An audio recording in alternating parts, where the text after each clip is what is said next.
Hey F1 fans, welcome to my video about the Belgian F1 race, or otherwise I like to call it the glue gun racetrack. Let's check and see who changed positions this week. Let's first check into the drivers' standings. Okay, wait for it. We have one group this week of shuffling. Really, it comes down to Charles Leclerc moving up. So let's see. We have Russell finished the sprint race in P8, started the main race in P8, and finished in P6. So not bad, but he would have really liked to qualify higher in the first place. So he didn't get as many points there. Piastri and Sainz made contact in lap 1. So Piastri dropped right out in lap 2, while Sainz limped along for a long while, actually, surprisingly long while, before returning to the pit and ending his race.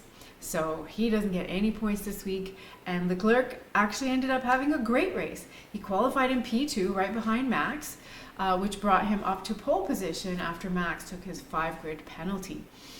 He had a solid race, only getting passed by the Red Bulls, and he finished in P3. So this allows him to move ahead of 2 drivers in the championship. If we look at the points now, we have Leclerc and Russell tied at 99, so something's bound to happen there next time. And also Hamilton and Alonso are real close because we have Mercedes doing better than the Aston Martins right now. And for the rest of the drivers, already mentioned, Max started 6th after qualifying P1, but with a 5-grid penalty for a new gearbox. He was already in 4th place after lap 1. He was in 3rd place after lap 6. He was in P2 by lap 9 and into P1 around lap 18. And I love how he patiently just took his time and he passed each driver one by one in the various ways that were safe to do those passes, because he has the luxury to do that.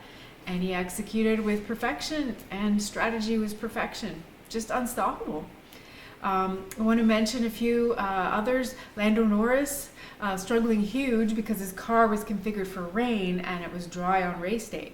But once that bit of rain came, they brilliantly switched to the soft tires before everybody else. We actually thought they were crazy because it's like, it's raining, there might be a safety car. You've just done a full pit stop instead of getting a quick pit stop. But those few laps on the new soft tires allowed them to get ahead of 10 cars eventually. So a big strategy win there on Lando in the McLaren. Perez finally back on the podium in his Red Bull after finally qualifying well, although he was still a DNF for the sprint race, but he didn't allow it to wreck his weekend. He came back and he drove strong and he took the P2 on the podium.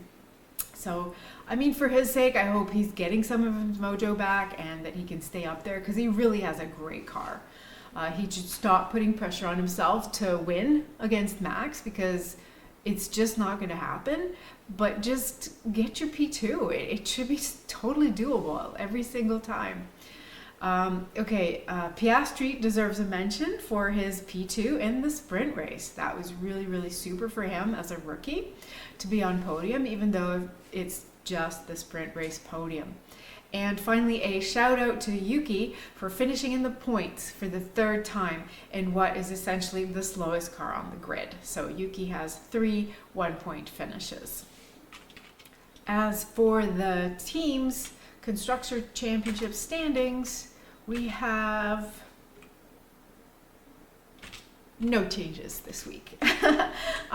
Everyone's the same. But yeah, we see the distance between Ferrari to Aston Martin is narrowing.